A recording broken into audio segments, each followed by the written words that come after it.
आपको मैंने पढ़ाया और मैं आपको बताता हूं इस दौरान हमारे साथ क्या क्या हुआ। इस दौरान आपको मैंने कई बार गलती से डांट दिया, आप ठीक थे तो भी गलती से डांट दिया, कई बार मैंने आपकी क्वेरी इग्नोर कर दी, लेकिन आप लोग फैंटास्टिक थे। आप लोगों में जील, एनर्जी, ताकत पूरी थी और मैं आपको कह सकता हूं कि one of the best students देखे मैंने आप लोगों में। बेशक मैंने आपको हमेशा नालायक कहा और गालियां दी, लेकिन वो एक पार्ट ऑफ प्रोसेस था। लेकिन मैं आपको बता रहा हूं, you were definitely one of the best in my life. बहुत बढ़िया से आप आंसर देते थे, पूरे एनर्जी से भरे हुए थे और धड़ाधड़ आंसर देते थे। जैसे मेरे मन में शुरुआत में डर था, पता नहीं स्टूडेंट कितने नालायक होंगे, कितने होशियार होंगे, आप उनसे फार फार बेटर थे। जिससे मेरे को यह कन्विंस हो जाता है कि मैं आप लोगों से टॉप के 10 रैंक्स की उम्मीद कर सकता हूं। टॉप के 10 रैंक्स की उम्मीद कर सकता हूं, प्रोवाइडेड आप दोनों ग्रुप दें। अगर आपको लगता हो ना कि इस बार हम दोनों ग्रुप देने की तैयारी नहीं है आपकी, तो एक अटेम्प्ट आगे भी डेफर करने में कोई दिक्कत नहीं है। और अगर मान लो आपको लगता हो रैंक नहीं लाना, बेशक रैंक का सर्टिफिकेट नहीं लाना, नंबर हम रैंकर्स के लेकर आएंगे, तो ग्रुप 1 अभी दे दो, टनाटन पास करो और ग्रुप 2 अगली बार पास कर दो। बेशक आपको रैंक का इंस्टीट्यूट सर्टिफिकेट नहीं देगा, पर आपके दोनों नंबर जोड़ के रैंक वालों से ऊपर होंगे, आपको अच्छी जगह आर्टिकलशिप मिलेगी। आपको अभी रैंक का उतना ज्यादा फायदा नहीं हो सकता है जितना फायदा फाइनल में होता है। फाइनल में तो सीधी नौकरी मिल जाती है ना, यहां आपको उसके अंदर ना दोनों नंबर अच्छे होने होंगे तो अच्छी आर्टिकलशिप मिल जाती है। Okay, take your right decision. मैं आपके बारे में एक बात कह सकता हूं, आप सिर्फ और सिर्फ गलती करेंगे तो कौन सी गलती कर सकते हैं? रॉन्ग डिसीजंस की। आपके पास एक ही चीज की चिंता है मुझको, कि आप गलत फैसले ना ले लें। सर गलत फैसला जैसे जैसे कि गलत कंपनी में हमारे दोस्त अगर अच्छे नहीं हैं, वो हमें डीमोरलाइज कर रहे हैं, डीमोटिवेट कर रहे हैं, तो हमारे को इफेक्ट होगा। आप प्राकृतिक जीव हैं, आप ये नहीं कह सकते मुझे फर्क नहीं पड़ता, सबको फर्क पड़ता है। इसलिए अपनी कंपनी ठीक से चूज करें। झमेले में मत पड़ जाओ कि नहीं नहीं मेरे को कंपनी तो मेरा ये पुराना दोस्त है। दोस्त ऐसी तैसी कराएं, अपने बारे में सोचो। ओके, आपके अच्छे दोस्त होने चाहिए, पहली प्रेफरेंस। बहुत जरूरी है दोस्त होना, पर अच्छे दोस्त। अगर अच्छे दोस्त नहीं है तो ना दोस्त होना सेकंड नंबर की अच्छी चीज है। अगर आपका एक भी दोस्त नहीं है ना तो कोई दिक्कत की बात नहीं है, यह भी बढ़िया है। और थर्ड नंबर पे वर्स्ट है जब आपके खराब दोस्त हैं, इसलिए आपका रॉन्ग डिसीजन दोस्त चुनने में होता है। दूसरा होता है कि आपको कोई अनाप शनाप भर देता है आपके दिमाग में, या आपके दिमाग में खुद ही कचरा आ जाता है। टाइम है नहीं पेपर में तैयारी करने का, मैंने कहा मैं तो दोनों ग्रुप दूंगा। You are understanding? The wrong decisions can kill the spark in you. You have to understand it. Don't worry about it. आपको कोई दिक्कत नहीं है, या तो एग्जाम नवंबर में दे दो, मतलब जो भी अगला अटेम्प्ट है उससे अगले अटेम्प्ट में दे दो, या आप अपने एग्जाम को इसी बार देना है तो एक ग्रुप दे दो, अगली बार दूसरा ग्रुप दे दो। There is no hurry. आपको जल्दबाजी की, आपकी बहुत यंग एज है, आपको कोई जल्दबाजी नहीं करनी है। Take your decision correctly. किताबें कौन सी करनी है? जो किताबें हमने आपको दी यही किताबें आपने करनी है, और कुछ भी नहीं करना आपने। What we did, I have taken sufficient margins. आपके पास इससे बाहर कुछ नहीं आएगा। The only thing you need is to do the practice. तो मैं आपके साथ अभी एक छोटी सी डिस्कशन करूंगा कि हमको तैयारी कैसे करनी चाहिए, हाउ शुड वी स्टडी। तो हम अपने साथ उसके बारे में बातचीत करेंगे। फॉलोड बाय दैट हम फिर अपने पास अपनी क्लास का समापन करेंगे, ठीक है? तो मेरे पास मैंने एक आपके लिए शीट बनाई हुई है। ये शीट मैं आपके साथ अभी शेयर भी कर दूंगा व्हाट्सएप के ऊपर। दिखाइए।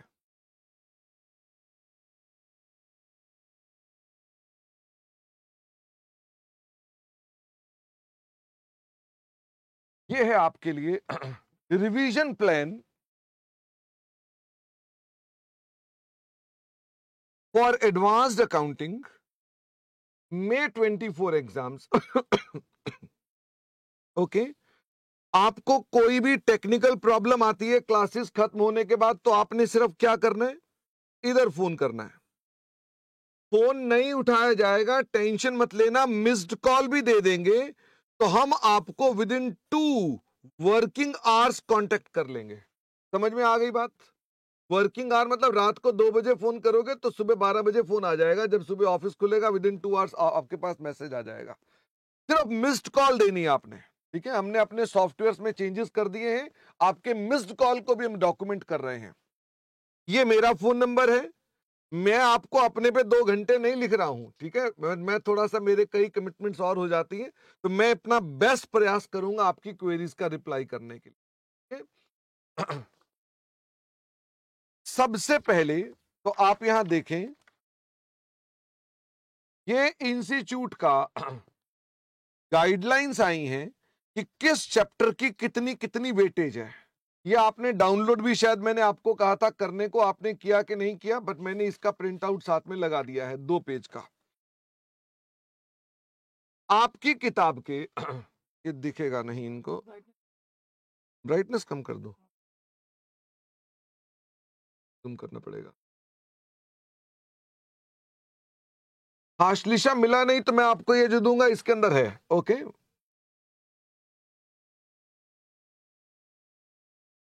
अच्छा, ये कौन सी किताब है? 42nd addition.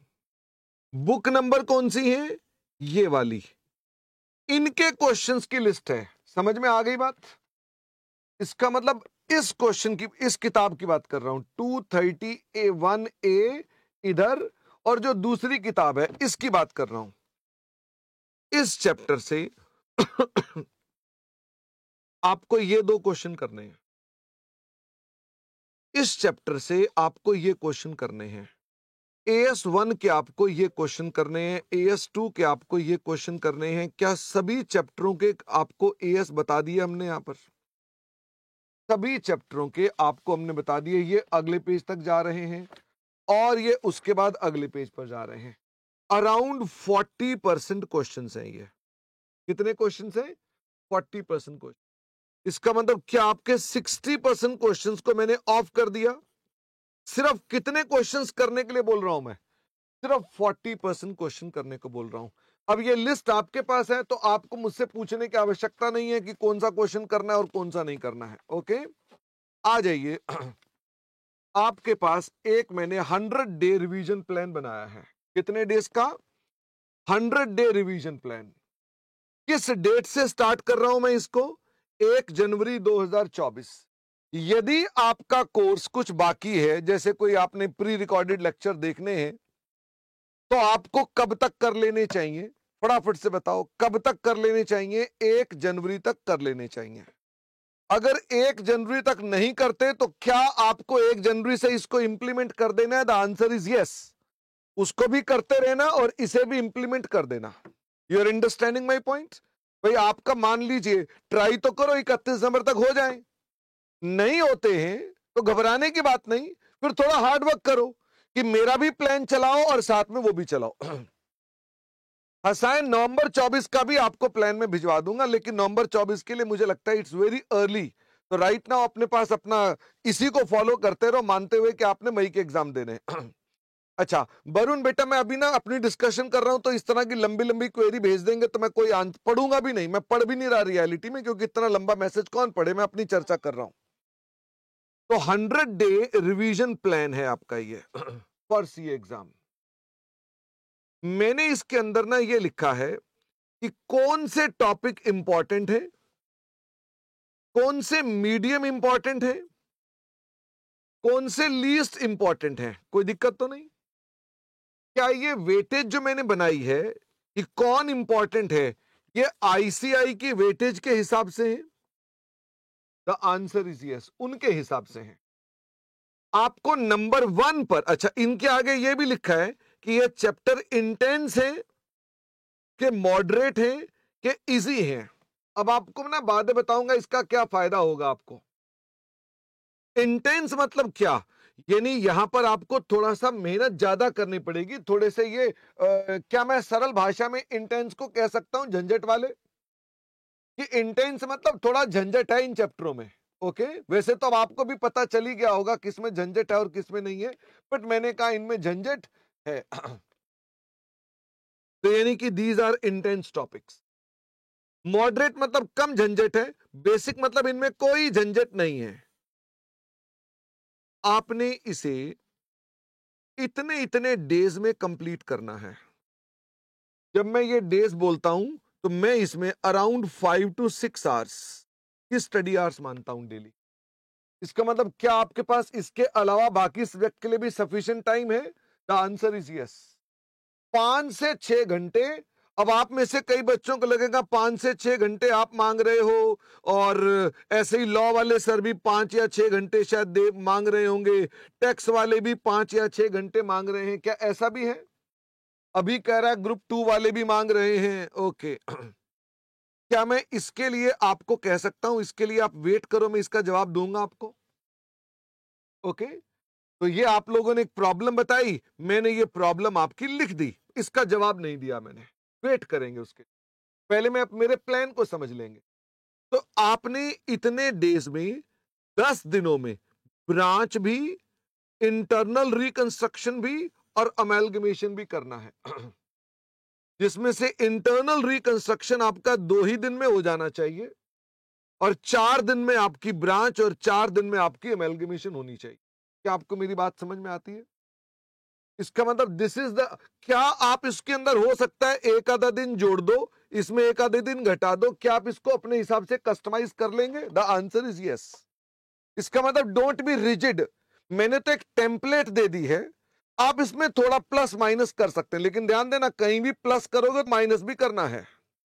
ओके, ऐसा ना हो कि खाली प्लस प्लस ही करते जाओ, आपको माइनस भी करना है, कहीं ना कहीं उसको माइनस भी कर देना। अच्छा, वैसे ही हमारे पास ये AS3 और कैश फ्लो तो एक ही टॉपिक है। AS13 इन्वेस्टमेंट का है, बायबैक ऑफ सिक्योरिटीज है और फाइनल अकाउंट्स है। 10 दिन में आपने ये टॉपिक भी करने हैं। हाँ वर्दा, आपने करने क्या क्या है पहले मेरे साथ ऑर्डर समझ लेंगे, ठीक है? फिर ये वाले आपके पास हैं, क्या इनमें आप ऊपर नीचे कुछ कर सकते हैं, इसको इधर, कोई दिक्कत नहीं है। अच्छा, मैं आपको एक बात और कहना चाहता हूं। ये सब बातें ना लिखी हुई हैं, डोंट वरी, मुझे दिखाओ। जब आप इसको 10 दिन पढ़ेंगे ना, तो आप मशीन नहीं है। मान लो 4-5 दिन पढ़ा आपने, अब आप अगला टॉपिक ना, अगर मान लो भारी भरकम एक भारी टॉपिक किया, अगला भी भारी उठा लोगे, तो आपकी परफॉर्मेंस लो हो जाएगी।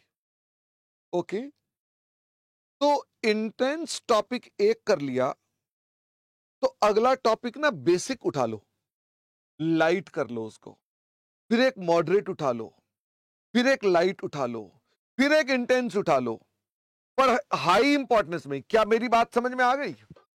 इसका मतलब ये हाई इंपॉर्टेंस वालों में ही the order you will make on your own. मान लो आपने सबसे पहले कहा मैं ब्रांच कर रहा हूं, 4 दिन ब्रांच खत्म किया, तो हो सकता है इसके बाद आप बोलो मैं AS25 करूंगा, और मैं AS25 करने के बाद मैं अब फाइनल अकाउंट करूंगा, फिर मैं इंटरनल करूंगा। क्या आपको मेरी बात समझ में आ रही है? मिक्स कैसे करना है आपने? मिक्स आपने इसके हिसाब से करना है। आप अगर इसी पर सारे लाइन पे लगे रहोगे तो दिक्कत हो जाएगी। और ये सारा कुछ कितने दिनों में खत्म करना है? मोटा मोटा 25 दिन में खत्म करना है। तो आपको आइडिया लग गया। और अगर इसमें 4 दिन आपने इसको बंटवारा कर दिया अपने हिसाब से, 4-4-2 ये कर दिया, तो हो सकता है फिर आपने इसको कर लिया, तो फिर इसके 2 दिन और 4 दिन बचे हुए हैं। You can now customise it. क्या आप मेरी बात समझ रहे हैं? बट इनकी मिक्सिंग जरूरी है। करने पहले कौन से टॉपिक हैं, फटाफट से बताओ, करने पहले कौन से हैं? ये टॉपिक, और इनकी मिक्सिंग इससे करनी है। ये मिक्सिंग है, मिक्स आपने इसका करना है, और इसको हल्का फुल्का चेंज करना है, चेंज कर लो, और उसके अंदर इंटरनल बाइफर्केशन अपने हिसाब से कर लो और उसको फॉलो करो। नंबर 2 पर आपने इसे इसी प्रकार से करना है, और नंबर 3 पर यह करना है। क्या आपको ये 100 डे रिवीजन प्लान का टेम्पलेट समझ में आ गया? नमन कह रहा है इसको आप अपने हिसाब से कर दो। अगर मैं अपने हिसाब से करूं तो बड़े टॉपिक्स में तो कर सकता हूं मैं, जैसे ये 2 दिन में हो जाएगा, ये 3 दिन में हो जाएगा, ये 3 दिन में हो जाएगा, ठीक है। और इन्वेस्टमेंट भी हमारा तकरीबन 3 दिन में हो जाना चाहिए, 3 3 11 दिन हो गए ये। अगर एएस 4 5 की बात करूं तो ये 1 दिन में हो जाना चाहिए। एएस 10 11 की बात करें तो ये हमारे पास 2 दिन में हो जाना चाहिए। एएस 16 की बात करें तो 1 दिन में हो जाना चाहिए। ये 1 दिन में, 2 3 4 5 5 में हो गया। तो मैंने ये मोटा मोटा आपको बता दिया, ठीक है। आप इसको अपने हिसाब से बांट सकते हो नमन, और इसको भी अपने हिसाब से बांट सकते हो, उसमें कोई ज्यादा दिक्कत नहीं है। और ये तो वैसे ही 1 दिन है, इसमें क्या बांटना है, इसमें वैसे ही 3 दिन है, क्या बांटना है, इसमें वैसे ही 7 दिन है, क्या बांटना है, ये आधा दिन है तो इसमें क्या बांटना है। I hope you are understanding it, okay. ये रिवीजन प्लान है, ये टेम्पलेट है। व्हेन आई से टेम्पलेट, इसका मतलब क्या है, क्या आप इसको अपने हिसाब से ऊपर नीचे कर सकते हैं? यस, आप इसको ऊपर नीचे कर सकते हैं। वापिस आ जाइए। फर्स्ट रिवीजन में आप जब करेंगे तो करेंगे क्या? फर्स्ट रिवीजन आपके बताओ कब तक खत्म हो जानी चाहिए, फटाफट से बताओ। 100 दिन आपके कब खत्म हो जाएंगे?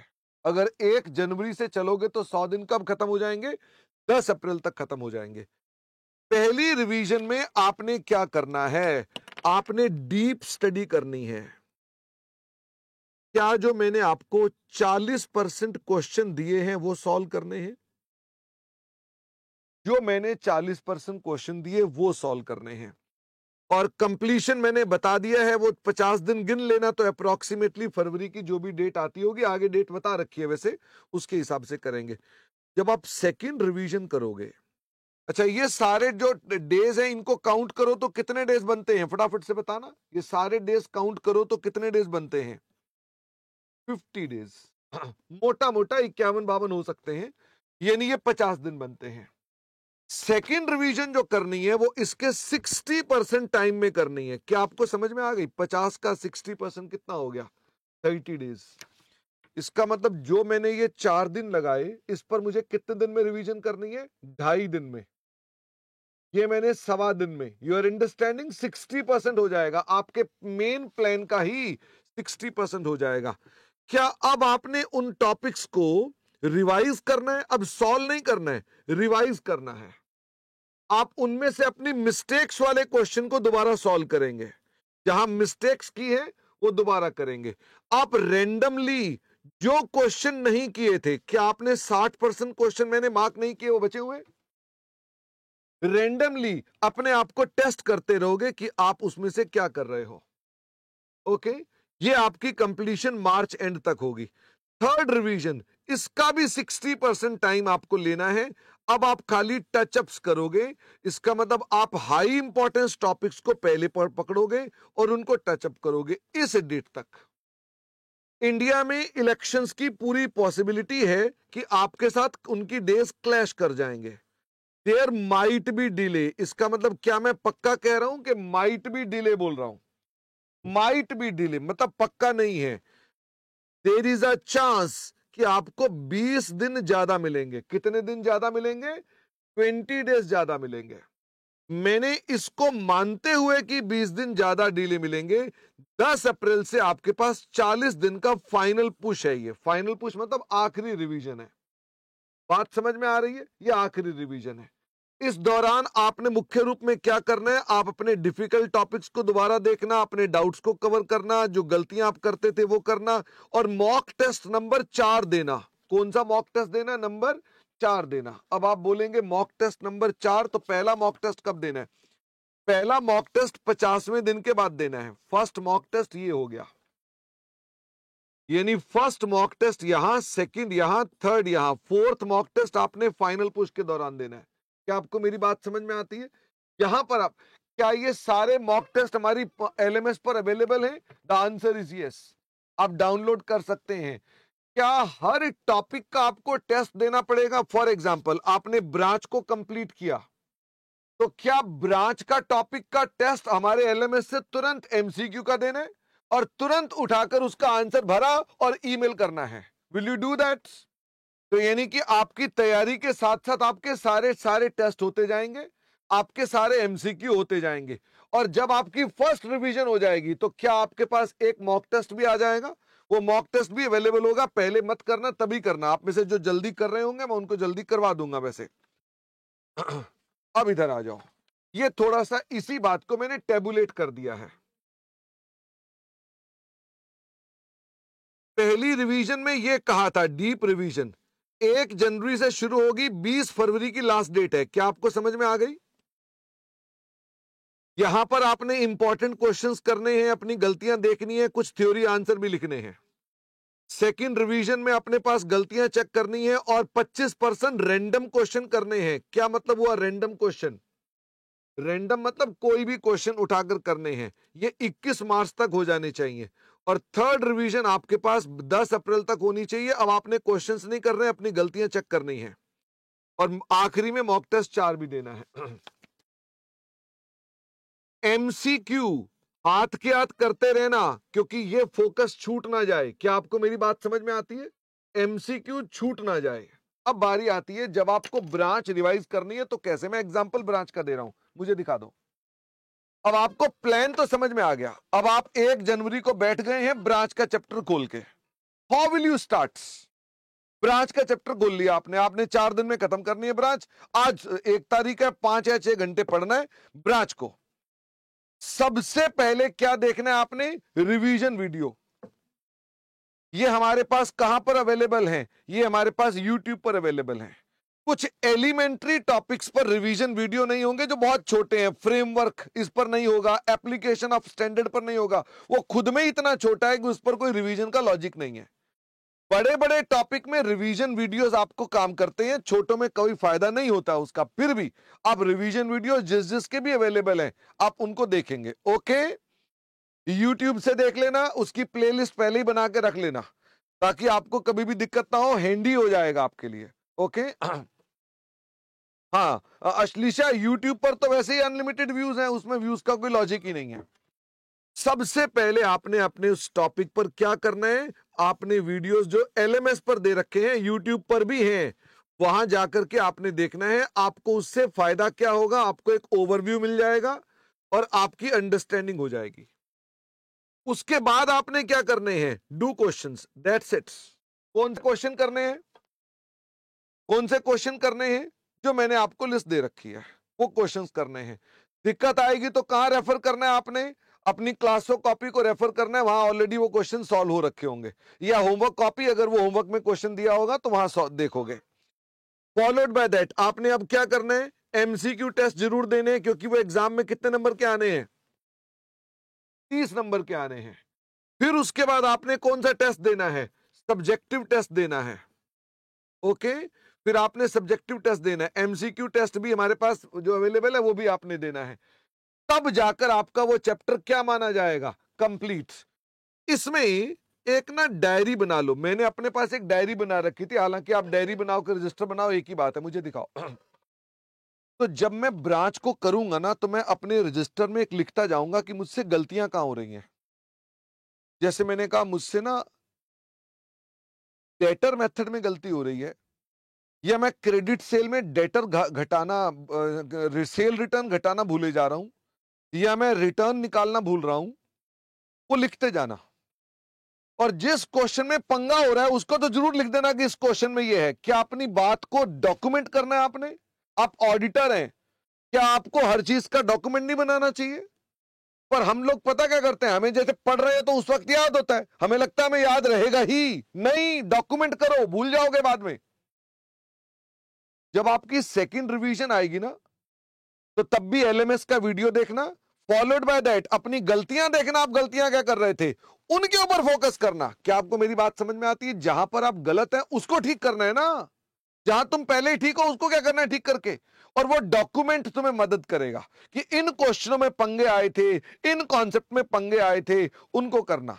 और रैंडम क्वेश्चन करना भी आपके सेकंड रिवीजन है। थर्ड रिवीजन में भी जो आपने डॉक्यूमेंट किया उसी को स्टडी करना, और ट्राई करना अपने क्लास नोट्स को देखने की और चीजों को देखने की, थ्योरी के 1-2 क्वेश्चंस करने की। ये नहीं, ये आपके पास पार्ट होगा। तो क्या आपको प्रिपरेशन कैसे करनी है समझ में आ गई बात? सब कुछ लिखा हुआ है, यानी कुछ भूलेंगे नहीं, चिंता मत करो।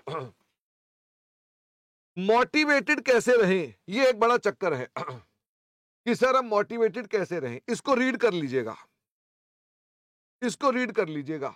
मोटिवेटेड कैसे रहें? ये पॉइंट बेसिकली जो मोटिवेशन के हैं मैं आपको बताता हूं, हालांकि मैंने लिख कर दे दिए, पर मोटिवेशन इनहेरेंट होती है, भीतर से आती है। मैं अभी आपके पास वो भीतर की मोटिवेशन को डेवलप करने का तरीका बताऊंगा, पर ये मैं मोटिवेशन इसलिए लिख दिया क्योंकि आजकल ट्रेंड है, सब लोग मोटिवेशनल किताबें खरीदते हैं, सब लोग मोटिवेशनल ट्वीट्स पढ़ते हैं, मोटिवेशनल मैसेज पढ़ते हैं, सब मोटिवेशन। बताओ पूरे संसार में सबसे ज्यादा किताबें जो बेची जाती हैं नॉन फिक्शन कैटेगरी में, वो कौन सी हैं? मोटिवेशन की। आपको हैरानी हो रही है? विश्व भर में, पूरे संसार में जो सबसे ज्यादा किताब बिकती है नॉन फिक्शन में, कहानियों के अंदर नहीं, वो किसकी बिकती है? मोटिवेशन की। नंबर 2 पर बिकती है स्टॉक मार्केट की। ओके, तो आप सोच लीजिए, मैं उससे सहमति नहीं हूं, बेकार है वो मोटिवेशन, वो किताबों से पढ़ी हुई मोटिवेशन वहीं रह जाती है। मोटिवेशन इनहेरेंट होती है, मैं आपके साथ बताऊंगा वो कैसे आती है, ठीक है? तो हम आपके साथ उसके बारे में चर्चा करेंगे। फिर भी आप इसको रीड कर सकते हैं, ये उन्हीं किताबों की एक समरी है कि तुम्हें किताबें ना पढ़नी पड़े, तुम्हारे पास ये एक शॉर्ट समरी है। ओके, फोकस कैसे अवॉइड करें? जो मेरे मन में बातें हैं मैंने सारी लिख दी। सोशल मीडिया का यूज लिमिटेड होना चाहिए। ओके, आपका फोकस सबसे ज्यादा खराब ये करता है। हाँ, केजिया कह रहे हैं घर में अगर डिस्ट्रैक्शन होगी तो फिर कैसे करेंगे, तो मतलब वो भी साथ में ऐड कर दो। ट्राई करो कि लाइब्रेरी में जाकर पढ़ो, ट्राई करो कि आप कहीं और जाकर पढ़ो, जिसमें अगर आपको लगता है कि मेरे को कहीं पर भी कोई डिस्टरबेंस है तो आप उसको अवॉइड करो। ओके केजिया, तो मैंने कहा लिमिट करो सोशल मीडिया। क्या आपको भी ये तंग करता है सोशल मीडिया? हाँ, मेरे हिसाब से बिल्कुल बेकार है, फिर कोई बात नहीं। Avoid YouTube marathons.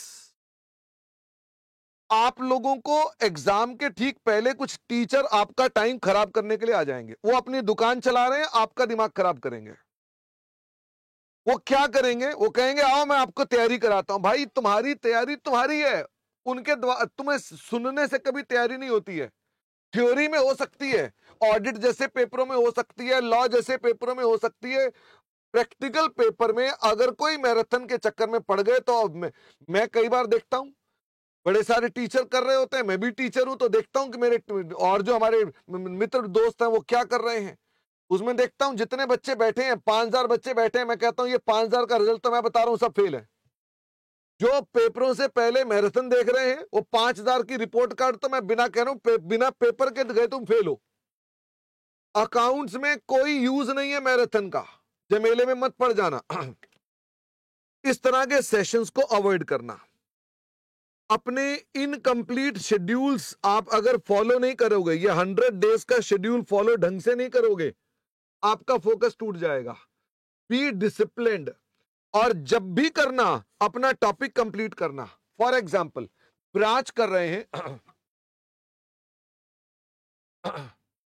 आधी ब्रांच करके छोड़ दी, बाकी आधी मैं 2 4 5 दिन बाद करूंगा, अब बीच में कुछ और कर लेता हूं, आपका पेपर तैयार नहीं हो पाएगा। क्या आप समझ रहे? इकट्ठे वन शॉट में आपने ब्रांच को खत्म करनी है। मेक इट अप रूल कि आपको ये नुकसान देंगी चीजें, अगर तुमने तोड़ दिया तो उसके अंदर ना आपके माइंड को टाइम लगता है, सेटिंग अप टाइम लगता है और कॉन्सेप्ट कंफ्यूज हो जाता है, तो इसलिए एक साथ करना है आपने। ओके, तो ये अपने पास ध्यान रखिएगा। इसके बारे में भी मैंने आपको शॉर्ट में बात बता दी। मॉक टेस्ट मैंने बता दिए, पहला मॉक टेस्ट आपने यहां देना है, दूसरा यहां देना है, तीसरा यहां देना है। आपने सभी टेस्ट देने हैं जो एलएमएस पर अवेलेबल है, सारे के सारे टेस्ट देने हैं, कोई भी छोड़ना नहीं है। इसके अलावा ये जनरल एडवाइजरी है कि अपने दोस्तों के साथ डिस्कशन करते रहो, अपने पार्टनर्स को समझदारी से चूज करो, अपने आप को चैलेंज करो, अपनी हेल्थ का ध्यान रखो, मोटिवेटेड रहो, रेगुलर ब्रेक्स लो, अच्छी तरह सो, थोड़ी फिजिकल एक्टिविटी करो। ये सब वो बातें हैं जो बड़ी जनरल सी हैं, जो आपको पता होनी चाहिए। You can read them on your own. अब एक बारी आ गई इस मुद्दे की कि सर ये वाली जो बात है, ये वाली बात बताओ कि सभी टीचर अपने अपने हिसाब से बोलते हैं कि इतने घंटे पढ़ो, इतने घंटे पढ़ो, हम ये कैसे पढ़ें? ये जेन्युइन प्रॉब्लम है कि नहीं? ये जेन्युइन प्रॉब्लम है कि नहीं है? हाँ, जेन्युइन प्रॉब्लम है, मुझे दिखाओ। आपने बिल्कुल ठीक कहा, ये जेन्युइन प्रॉब्लम है, और जेन्युइन प्रॉब्लम का फिर जेन्युइन तो हल करना पड़ेगा। मेरे साथ साथ सब बच्चे मेरी बात को ध्यान से सुनेंगे। मैं आपके लिए एक आईपैड में मैटर भी लाया था पर मैं आपके पास पहले एक चर्चा करता हूं। इसका प्रिंट ले लिया था। नमन कह रहा है हर दिन सेम नहीं होता, कुछ दिन अनप्रोडक्टिव होते हैं। नमन ने एक बात करी है। वैसे आप जब मेरे नोट्स पढ़ोगे ना नमन, तो वहां दिखाई देगा कि आपको रेगुलर ब्रेक्स लेने चाहिए और आपको हर वीक में 2-4 घंटे यानी आधा दिन ऑफ रखना चाहिए। ओके, तो आप एक बार रीड करोगे ना तो आपको वहां लिखा मिल जाएगा। अब ये प्रिंट फिर नहीं ले रहा, ले लिया।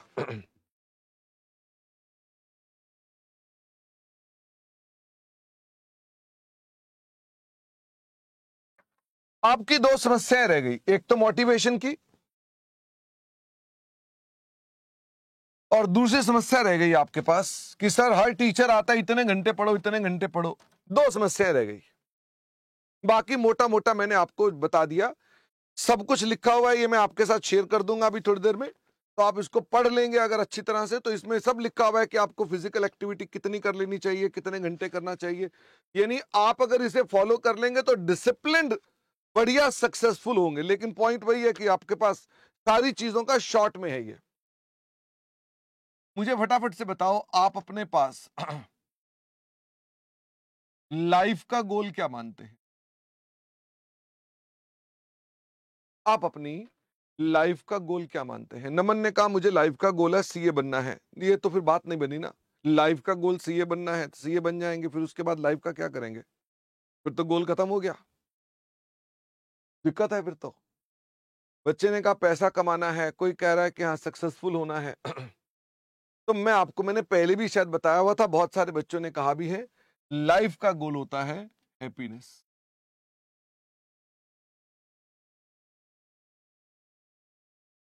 This is your goal. ये बात आपको हो सकता है अभी समझ में आए, हो सकता है आपको बाद में समझ में आए, लेकिन समझ में आएगी। मृत्यु तक ये गोल हमारा रहेगा। हम इसी को, क्या गोल मतलब इस तक पहुंचना है? नहीं, इसको जीना है। ये रोजाना जीना है मुझको।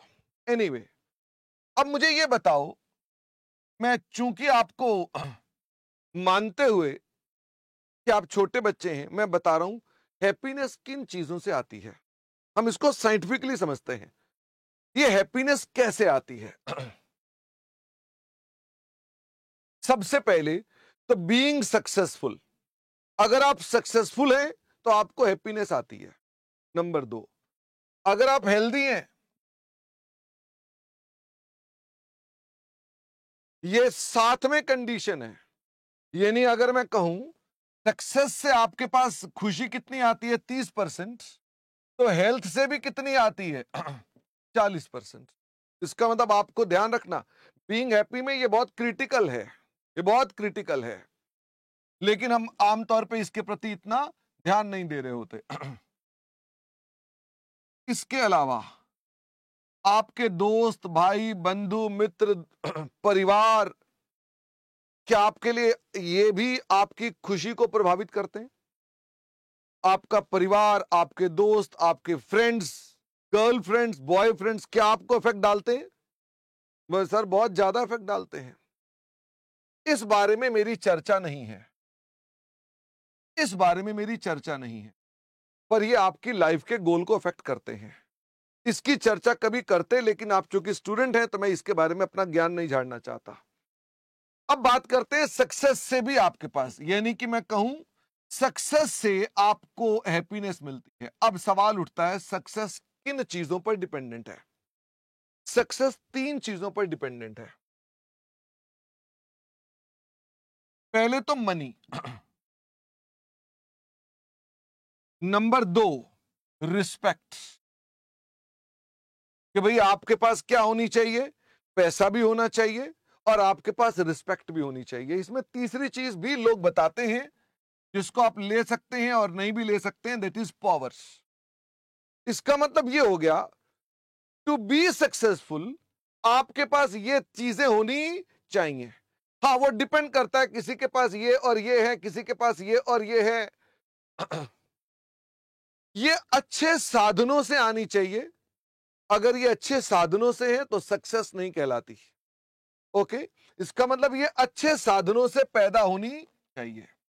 एक बच्चे ने कहा कि सर मनी इज पावर। नहीं नहीं, हमारे नेताओं के पास हो सकता है पैसा ना हो तब भी पावर हो सकती है, दे आर स्टिल सक्सेसफुल। मतलब ऐसा कुछ रूल नहीं है, but of course money has a power, you can say like this. Okay, मैं आपको बताता हूं इन दो के बारे में। ये कहां से आते हैं? Money and respect. एक आदमी के घर से 350 करोड़ मिल गए, मनी तो उसके पास है, रिस्पेक्ट नहीं है। मुझे बताओ मनी एंड रिस्पेक्ट दोनों कहां से आते हैं? ये दोनों आते हैं नॉलेज से। ये दोनों किससे आते हैं? नॉलेज से। क्या आप नॉलेज सीकर हैं? फटाफट से बताओ, क्या आप नॉलेज सीकर हैं? The answer is yes. अच्छा, कौन सी नॉलेज से पैसा आता है? नॉलेज तो बहुत सारी है, कौन सी नॉलेज से? जो अपडेटेड है, एक्सपर्ट नॉलेज। क्या आपको बात समझ में आई? Updated and experts. तो अपडेटेड और एक्सपर्ट दोनों के लिए आपको मेहनत करनी पड़ती है। अब आप मुझे बताइए, क्या आप अल्टीमेटली जब मुझसे पढ़ रहे हैं तो अपनी लाइफ के गोल को ही पूरा कर रहे हैं? आप अपनी लाइफ के गोल को ही अटेन करने का प्रयास कर रहे हैं। ओके, अब मैं आपसे बात करता हूं कि नॉलेज को भी नीचे ले आते हैं। कि नॉलेज कैसे आ रही है हमारे पास? नॉलेज कैसे आती है? अच्छा एक बात बताओ, एक आदमी छोले भटूरे बनाता है, बहुत ही बढ़िया, बहुत ही बढ़िया, उसके अंदर उसने मैक्रोनी भी डालनी शुरू कर दी छोले भटूरे के अंदर। Okay, this can happen. अगर वो एक अपडेटेड है और एक्सपर्ट है तो क्या उसको मनी और रिस्पेक्ट मिल जाएगी? जो मेरे यहां नीचे छोले भटूरे बेचता है, वो गोभी के छोले भटूरे, आलू के छोले भटूरे, पता नहीं कहां कहां से छोले भटूरे बना के लाता है। बहुत इतना एक्सपर्ट है, ऐसे उठा उठा के भटूरे को दगा। क्या अल्टीमेटली उस आदमी के पास भी नॉलेज है? फटाफट से बताओ। तो डोंट थिंक नॉलेज सिर्फ सीए है। अपने दिमाग को छोटा मत रखना कि नॉलेज सिर्फ सीए की होती है। वो जो सड़क पर रिक्शा चला रहे हैं ना, उसके पास भी कुछ नॉलेज है। वो बात दूसरी है, उस बेचारे के पास कोई अपडेटेड और एक्सपर्ट नॉलेज नहीं है, इसलिए उसको उतने पैसे नहीं मिलते। You are understanding my point? तो ध्यान से सुनोगे तो ये लाइफ लेसन दे रहा हूं आपको मैं। तो अब मुझे बताओ, आपने सीए चूज कर लिया तो बिल्कुल ठीक है, कोई दिक्कत की बात नहीं है। इसमें सक्सेसफुल होने के लिए आपको अपने पास क्या करना पड़ेगा? आपको अपने पास कुछ इनपुट डालनी पड़ेगी। जो इनपुट डालनी पड़ेगी वो कौन सी है? आपके पास ये इनपुट जानी चाहिए। फिर उस इनपुट से क्या होती है? प्रोसेसिंग होती है। उस इनपुट से क्या होती है? प्रोसेसिंग होती है। And then you get the knowledge, and from knowledge you get everything. You are understanding? Now come, H means hard work, A means action, काम करना है, R means regular, D means discipline, follow time, S means sacrifice. क्या शादियां छोड़नी पड़ेंगी आपको? फटाफट से बताओ, क्या शादियां छोड़नी पड़ेंगी? क्या डंकी फिल्म भी छोड़नी पड़ेगी? हाँ। क्या दोस्त भी छोड़ने पड़ेंगे? हाँ। अगर तुमने यहां आना है तो ये तुम्हें सेक्रीफाइस के लिए तैयार रहना है। क्या तुम्हारे को फॉलो करना पड़ेगा timeline? The answer is yes. क्या तुम्हें रूल्स फॉलो करने पड़ेंगे? यहां मैंने जितनी बातें करी कि भी पूरा पहले रिवीजन में ये मॉक टेस्ट देना, सब करना पड़ेगा, ये है डिसिप्लिन। क्या रेगुलर करना पड़ेगा? इन चीजों को रिपीट करना पड़ेगा? The answer is yes. It is not only for CA. क्या ये आप कुछ और भी कर रहे हैं तो औरों पर भी करना पड़ेगा? The answer is yes.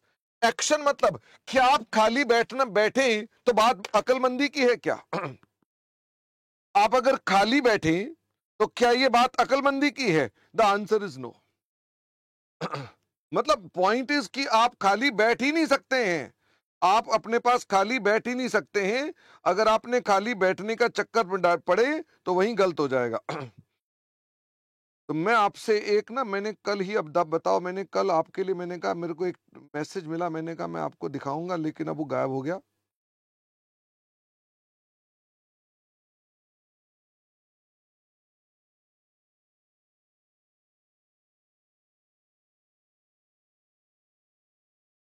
ये मैंने एक किताब से, एलॉन मस्क की किताब है, उसके ऊपर किसी ने किताब लिखी हुई है, मैंने एक मैसेज पढ़ा उसका, जरा पढ़ते हैं कि क्या कह रहे हैं Elon Musk. Okay, Elon Musk admitted to a schedule broken down into 5 minutes increment. आप सोचिए, क्या आप 5-5 मिनट का हिसाब रखते हैं? वो आदमी जो 5 विश्व की नंबर 1 कंपनीज चला रहा है, वो आदमी अपने पास अपने 5-5 मिनट का हिसाब रखता है, Elon Musk. Okay, where every movement is accounted for, हर चीज की अकाउंटिंग करता है। Even lunch outside meeting is considered wasted time. सोचिए, लंच भी करते हुए कहता है काम करो। ये मैं आपको जो बता रहा हूं, ये इलॉन मस्क की रियल लाइफ है। आप अगर, हम ना यहां बैठकर इलॉन मस्क पर टिप्पणियां कर सकते हैं, पर बनना मुश्किल है। बनने के लिए आप देखिए क्या करना पड़ेगा, और ये भीतर आपके अंदर आना चाहिए जज्बा। अगर आज आप में मैं जज्बा ले आया ना, तो तुम इनहेरेंट मोटिवेटेड रहोगे, तुम्हें फिर मोटिवेशन की किताब पढ़ने की जरूरत नहीं रहेगी। ये व्यक्ति हैं, देखो, कह रहे हैं खाना जो है हम क्या करते हैं, वो you can't even think of taking short breaks during a day, let alone time taken for vacations in a year. कहता है शॉर्ट ब्रेक भी नहीं ले सकते। No differentiation between weekday and weekend, every day is a work day that starts with a to-do list for that day, ends with a jam-packed even bigger list for the next day। मुझे फटाफट से बताइए, क्या आपको एक successful आदमी की मैंने डायरी का एक हिस्सा पढ़वा दिया? क्या आप ऐसे हैं? क्या आप ऐसे हैं? मुझे इस बात का जवाब दे दो। नहीं है। तो फिर आप उन जैसे हैं जो सक्सेसफुल लोगों में नहीं गिने जा रहे। आपको अगर इस लिस्ट में आना है, इस 1% लोगों में आना है जो टॉप के लीडर्स हैं, जो दुनिया चला रहे हैं, तो आपको यह बात अपने में इनकॉर्पोरेट करनी पड़ेगी कि आपका 1 मिनट भी वेस्ट नहीं होना चाहिए। क्या आपको लगता है कि इलॉन मस्क मोटिवेशन की किताबें पढ़ता होगा? फटाफट से इतना पढ़ने के बाद बताओ, क्या वो पढ़ता होगा? नहीं, वो इनहेरेंटली मोटिवेटेड है। आप अपने भीतर ले आओ। जो आदमी मोटिवेशन की किताब पढ़ रहा है, सबसे पहले तो अपना टाइम बर्बाद कर रहा है। आपको सिर्फ अपने भीतर से मोटिवेशन लेकर आना है। अच्छा, अब मैं आपसे बात करता हूं, प्रोसेसिंग में और भी आगे चीजें आती हैं। प्रोसेसिंग में भी हमारे पास आता है FCRPCR, ऐसे करके और भी चीजें आती हैं। वो आप लोगों के लिए काम की नहीं है। वो अगर आप कल को स्टार्टअप करते हो तो उसके कंटेक्स्ट में है कि आप अपने पास जब ये स्टार्टअप, क्योंकि स्टार्टअप भी यही चीज है, तो आप उसके कंटेक्स्ट में है। इस पार्ट को मैंने इग्नोर कर दिया, मैंने कहा छोड़ो इस पार्ट को। आपके लिए सिर्फ और सिर्फ कौन सी कंडीशन है? आपके लिए सिर्फ ये कंडीशन है, you have to just do this thing. अगर मैं इसे समराइज करूं तो क्या मैं कह सकता हूं, इसको शॉर्ट में सिर्फ और सिर्फ बोल सकता हूं हार्डवर्क। हार्डवर्क, लेकिन ये नहीं कि आप पढ़े जा रहे हैं। क्या हार्डवर्क जो कि एक प्रॉपरली प्लानिंग के साथ है?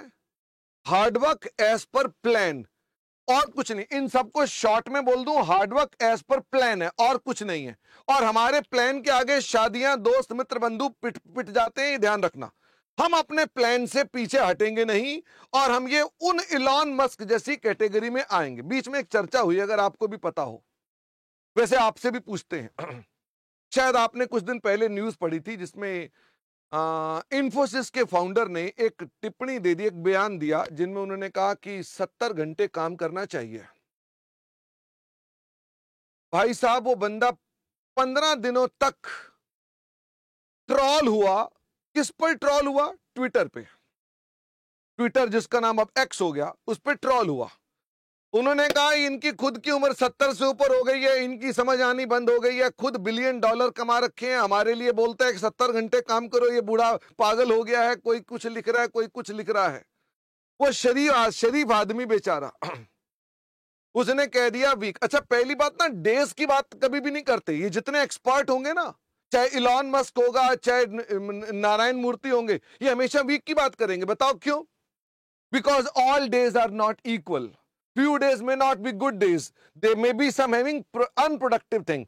So that means कि next day उसकी रिकवरी करो, but 70 hours in a week का कोटा पूरा करो। आप मेरी बात समझ रहे हैं? जो एक स्टडी हुई जो वर्ल्ड को चला रहे हैं उनके ऊपर, जो वर्ल्ड को चला रहे हैं लीडर्स को, मैं बिजनेस यूनिट्स की बात कर रहा हूं। अमेरिका के अंदर एक स्टडी हुई कि जितने भी सीईओज हैं उनके साथ एक मॉन्की सर्वे करवा के डाटा इकट्ठा किया गया। हम उस डाटा की बात करते हैं और फिर ट्विटर के लोगों के साथ कंपेयर करेंगे। 80% CEOs 80% CEOs work for 80 hours a week.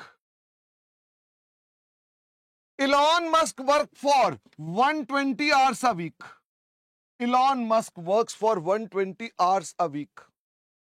Jack Ma works for, Jack Ma मालूम है कौन? अलीबाबा का founder. He works 90 hours a week. Whole of the China works 70 hours a week. Whole of the China, I am not saying एक आदमी, पूरे China में rule है 70 hours a week. 80% जो है वो 80 घंटे काम कर रहे हैं। 80% most of them don't have weekend. इनका वीकेंड नहीं होता, इनकी वकेशंस नहीं होती, इनकी छुट्टियां नहीं होती, इसलिए ये सक्सेसफुल हैं। और वो लोग जो सक्सेसफुल नहीं हैं, 99% लोग ट्विटर पे ट्रोल करते हैं। आपको मेरी बात समझ में आ रही है? आप अपने आप को किस कैटेगरी में रखना चाहते हो, चॉइस इज योर्स। जिस दिन तुमने ये फील कर लिया ना, मेरे को उस ट्विटर की आर्मी में नहीं चले जाना जिसने बोला अरे हाय हाय हाय हाय हाय मर गए, ये तो मर गए मर गए मर गए, वो वाली आर्मी में जाना है तो ठीक है भाई, वो लोग इसीलिए वहीं बैठे हैं। वो इन लोगों के जैसे नहीं बन पाए। इन लोगों ने कभी किसी को ट्रोल नहीं किया। इन लोगों ने केवल और केवल कितना काम किया? इन्होंने 120 घंटे काम किया। 120 घंटे। नारायण मूर्ति ने 70 घंटे का। और आप लोग भी तो यहीं आकर अटक गए। मैंने आपसे बोला 5 से 6 घंटे पढ़ लो, तो आपने भी तो यहीं आके बात करी, सर ये कैसे हो सकता है, इतना कैसे पढ़ सकते हैं, हर टीचर आता है हर। This is your call. 120 घंटे तो जरूरी है भाई आपके लिए। अब 120 को बंटवारा कर लो। मान लो शर्मा जी उसके अंदर से मांग रहे हैं कि मेरे को 5 घंटे दे दो, तो 35 घंटे मैंने मांग लिए, तो 35 किसी और टीचर ने मांग लिए, तो 35 किसी और ने मांग लिए, तो 35 किसी ने और ने मांग लिए, तो बात बराबर हो गई, सारे टीचर सेटिस्फाइड है। लेकिन तुम्हें रोने की आदत है, तुम्हें रोने की आदत है, ये तुम्हारी इनहेरेंट नेचर है, इसीलिए समस्या है।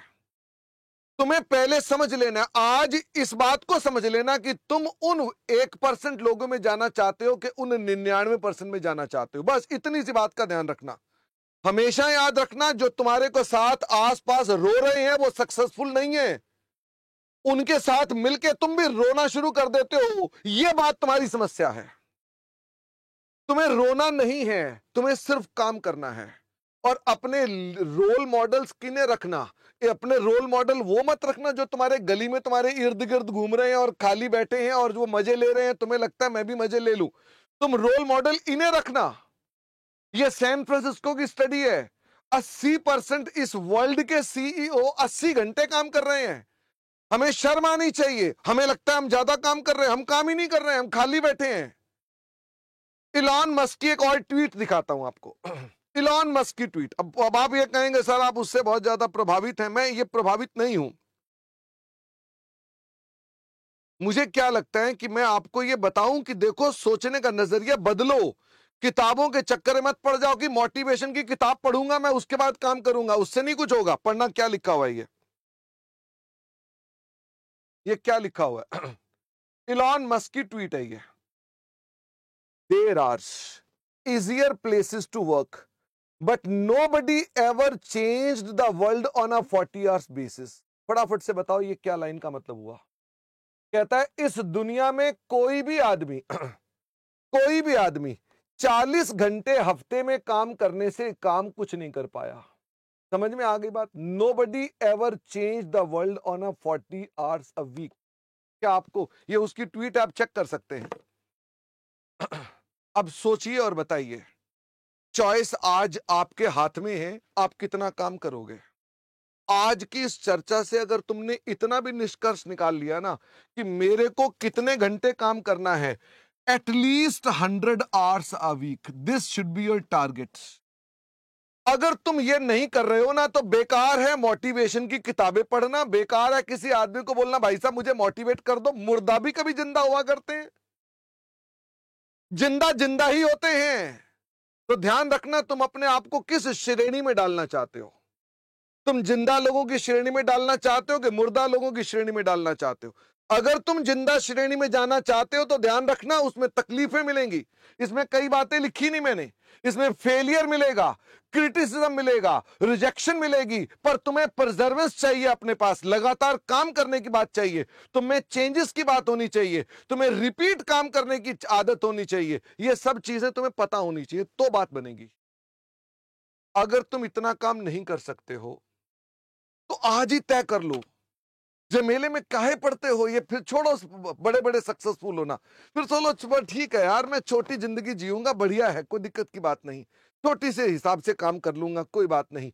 Call is yours, decide today not tomorrow. आज डिसाइड करो कि आप करना क्या चाहते हो। मुझे उम्मीद है आज इस डिस्कशन के बाद आप लोगों में एक इनहेरेंट मोटिवेशन पैदा होने का प्रयास हुआ होगा। आपका दिमाग कम से कम सोचना शुरू हुआ होगा, अच्छा ठीक है सोचें तो सही, हमें किस कैटेगरी में जाना है, सोच तो लें, हमने इधर जाना है कि इधर जाना है। जब हमने तय ही कर लिया कि हमने ट्विटर के उन 99% लोगों के भीतर जाना है तो बात खत्म। फिर टेंशन किस बात की है, फिर मौज करिए, फिर दोस्तों का डंकी देखने जाइए, फिर और एनिमल देखने जाइए, फिर मौज करिए, फिर लाइफ में क्रिब ना करिए। फिर समस्याएं आएंगी तो ये मत करिए मेरे साथ इतना खराब क्यों हो गया। आप ध्यान रखना जो सक्सेसफुल लोग होते हैं ना, जब आप सीए बन जाएंगे तो इतना हार्डवर्क आपने किया होगा आपके रिश्तेदारों को पता नहीं चलेगा। वो पता क्या सोचेंगे, मेरे को तो पहले ही पता था तुम सीए बन जाओगे, तुम्हारे मामा चाचा बुआ मासी सब आ जाएंगे, बोलेंगे मुझे तो पहले ही पता था तुम सीए बन जाओगे, मेरे को तो पहले ही पता था। और मजे की बात है अभी वो आपके बारे में ये नहीं सोचते हैं, वो झूठ बोल रहे होंगे, अभी वो आपके बारे में यही सोचते हैं देखते हैं क्या करता है, लगा तो हुआ है, ये रियलिटी है। लेकिन हो जाओगे तो सारे आपके पीछे दुम हिलाते हुए आएंगे। उस सक्सेस में उनको ये लगता होगा शायद बच्चा ऐसे ही बन गया, उसके भीतर का ये हार्डवर्क किसी को दिखाई नहीं देता है। आपने कितनी समस्याओं को झेला होगा, कितने सेक्रीफाइस किए, कितने स्ट्रगल्स किए, कितनी डिसअपॉइंटमेंट्स आपको हुई, कितने लोगों ने आपको धोखा दिया, कितनी किताबें पढ़ डाली, कितने घंटे वेस्ट कर डाले आप लोगों ने, पढ़ने के बाद वो चीज गलत निकल आई। क्या ये रियलिटी है? पर वो किसी को दिखाई नहीं देगा। खैर दिखाने की जरूरत भी नहीं, अपने दिल में रखना उन बातों को कि हाँ सक्सेसफुल के आदमी के पीछे बहुत कुछ होता है, पर आज तुम्हें वो चॉइस लेनी है आज ही कि तुम सक्सेसफुल होना चाहते हो कि नहीं। क्या सक्सेसफुल होने से ही आप हैप्पी हो जाएंगे? नहीं, इसलिए बैलेंसिंग बड़ी जरूरी है लाइफ के अंदर। ये लेक्चर किसी और दिन मिलेगा आपको। ओके, मैं आपके साथ आपका इतना सारा समय लिया क्योंकि टाइम था, इसलिए मैंने आपके साथ बात करी। तरुन्नम कह रहे हैं सर मुझे इंग्लिश में प्रॉब्लम होती है। कोई प्रॉब्लम नहीं होती है, वो आपका डर है, वो डर आपको छोड़ दूर करना पड़ेगा। जिस दिन आप डर जाते हैं उसमें प्रॉब्लम आ जाती है, डरना नहीं है आपने। Okay, work hard on that also that you can improve also, there is no problem. हम आपको अब मिलने वाले हैं सीए फाइनल के अंदर। कब मिलने वाले हैं? सीए फाइनल में कम से कम 10 महीने या उसके आसपास का समय लगेगा। जब आप अपने एग्जाम्स कर चुके होंगे, रिजल्ट आ चुका होगा, आर्टिकलशिप में चले गए होंगे, फिर उसके बाद आएंगे। हो सकता है आप एग्जाम डेफर कर दें तो फिर 6 महीने और लग जाएंगे हमको, तो फिर ऐसे में हम 16 महीने बाद मिलने वाले हैं। आपको पढ़ाकर मुझे बहुत अच्छा लगा, मैंने बहुत इंजॉय किया, आपने भी बहुत इंजॉय किया होगा। बची हुई क्लासेस को रेगुलरली करना, इस स्टडी प्लान को फॉलो करना, ये मैं अभी व्हाट्सएप पे भी डाल दूंगा, टेलीग्राम पर भी डाल दूंगा, उसको फॉलो करना। अपने माता पिता का ख्याल रखना, अपना ख्याल रखना और अच्छे से जीवन जीने का प्रयास करना। सही फैसले करना, गलत फैसले मत करना। Thank you very much all of you, love you, see you very soon, bye bye.